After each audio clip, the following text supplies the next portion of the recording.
It's been a long weekend here at New England Forest Rally. My name is Tiffany Stone alongside Preston Osborn, ARA Competition Director. Now, Preston, yesterday was incredible, but today a lot of drama actually happened. I mean, we had over 80 entries going into the weekend. 30 plus DNFs, give or take, so for today, and we didn't actually have DNFs really yesterday. What does that say about day two here at New England Forest Rally? Yeah, you know, I think the stages are certainly a little bit rougher and a lot more technical today, and so really presents a pretty big challenge to the drivers and the co-drivers. And you know, with some of the embedded rocks and some of the different things on the roads, it really can cause disasters. So. And talking about the embedded rocks in different stages, stage 10 going into the weekend, a lot of drivers and co-drivers said that was kind of going to be the most difficult one, and we kind of saw some things happen. There were some difficulties that happened just because of the exposed rocks that we had mentioned before. Why is that, especially here in Maine? Sure, so the exposed rocks and gearboxes really don't get along. I mean, they don't get along with most parts, but the gearbox, depending on the design of the car, can be a little exposed in other parts, so that can play into it. And then also just depending on some of the impacts, hitting skid plates and wheels and everything really puts strain on it. So it seems to be the weak point this weekend. It does, and we've talked to a gentleman, John Buffum, who created and co-founded New England Forest Rally, and he said this is a true testament to it. And when he first started it back about 30 years ago, he was like, I want to do something, this is pretty cool. But then later on, he found the infamous Concord Pond jump, which everybody just loved. Spectators were lined up and down it. Now, talk to us about how important and how infamous Concord Pond is, because it's really like Rally Finland. No, it's we have kind of our own little Rally Finland here in the U.S., and it really is that Concord Pond stage. When I was competing with Cameron Steely, we always joked that you seem to spend more time in the air than you did on the ground on that stage, and from at least we see on the TV, it seems to be like that in Rally Finland. Well, on a positive note, a gentleman that we've been talking about, he's been out of ARA for about 2 years, but he was inducted into the Off-Road Motorsports Hall of Fame back in 2019, and this is a true testament of why David Higgins should have and is inducted into that. He came out on top this weekend, which I know he's got to be very happy about it. David, of course, is a very humble gentleman. If you chat with him, he's so quiet, but has such a big personality when it comes to driving in that car. How does that make you feel, seeing somebody come back and showing what he could do here in New England? I think it's so great seeing someone with the pedigree like David to come back to the sport and show why he's been on the top for so long. And to have a member of our sport within the Off-Road Hall of Fame is certainly special. So it's great to see him come back and not only do that, but take the top step of the podium. Well, we just want to say a big congratulations to all the top podium winners and, of course, all the podium winners in each of the respective classes. Now, we have a few weeks off. We're going to Ojibwe in Minnesota. How do those roads compare to these roads that we see here? Yeah, in general, the speeds are going to be lower than we see here. This typically is one of the faster rallies that we see in ARA. The surface is also much different, much softer in Ojibwe, so any of the drivers that were here going over to Ojibwe are really going to have to change how they're driving to be successful. Well, Preston, thank you so much for joining me this weekend. It was always a pleasure to talk to you, get some insight. Now we're going to go talk to some of the teams. Leading the rally, less than 5 miles to go, and pretty inexcusable. Really, thanks for such a good job today, though. You did our best.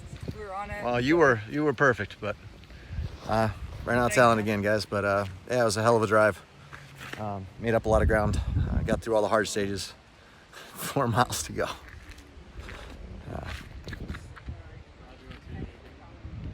Yeah, the reason why we only had fifth gear is we hit a rock in the middle of the stage, and it ended up jamming the gearbox. It was that hard of an impact, so it jammed the gearbox on us, and it was just we couldn't get it out of gear, and that was it. We decided to retire. We tried on the side of the road and it didn't work. Yeah, no, well, we'd already dropped the lead on the stage before, the 2 stages previous to that. We got a puncher, so we wanted to finish the rally anyway, because it's anything could happen. The guys out the front, so you got to be there, just in case. But we went in that stage probably just over 2 minutes behind the leader, behind Travis, and obviously David Brandon. I don't know where it was placed, but I just know it was 2 minutes behind first place. So once we got to the side road, we just checked, and the damage was just too much to try and there was a gear linkage bent, and it just wasn't worth it.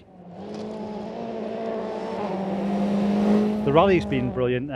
For sure, it was like I said before, when we were in the other car, we were so in the zone, doing it all the time. Everything felt like slow motion. Where this, it felt like you get in, you hit fast forward, and it was a little bit different. And the car just reacts so different in different places. There's places where this is way better, and there's places where the Subaru is a lot stronger. And it's trying to learn what's gonna happen. But it's an amazing little car. But like I said to Barry, it's like it leads you on to go quicker and quicker and quicker. Then it just does something as if it just tries to remind you that it's still the boss. So it's certainly a different technique and a different way of driving, and we just tried to adapt to it. And once we started setting like consistent top 3 times, I think we were able just to push the pace a little bit more. And it's one of those rallies where you can't, if you go and flat out the whole rally, something is gonna happen. So we were able just to do our thing and keep pushing on a little bit. Since I started rallying, I think back in 92, 93, I'd never not been in a rally for probably more than 5 or 4 months.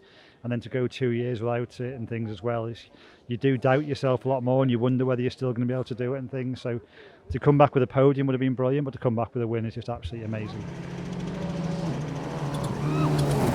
Yeah, I mean, day 2 was great. I mean, we had a new set of roads today, so it was kind of a new experience, but the roads are great here. Like yesterday's roads were like heavy sand, and today was a lot more abrasive and rocky, a little bit more narrow in sections, but super fun. We had, some pretty quick stages where we were on pace with the, podium positions, but just a couple where we were just off the back a little bit. But overall, we had good notes, and I think we did a good job of knowing where to push and where to kind of be a little bit careful. And obviously, we're here in second, so I think that played a big part.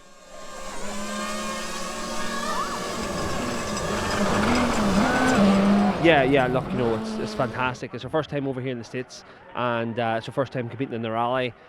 We had a fantastic time. The guys were on a massive pace, and we just came along. We started to learn a few things. We started to build a few things together, which a few guys fell off, and it was a massive challenge here this weekend, but we've really enjoyed every minute of it, and we've really had a good time.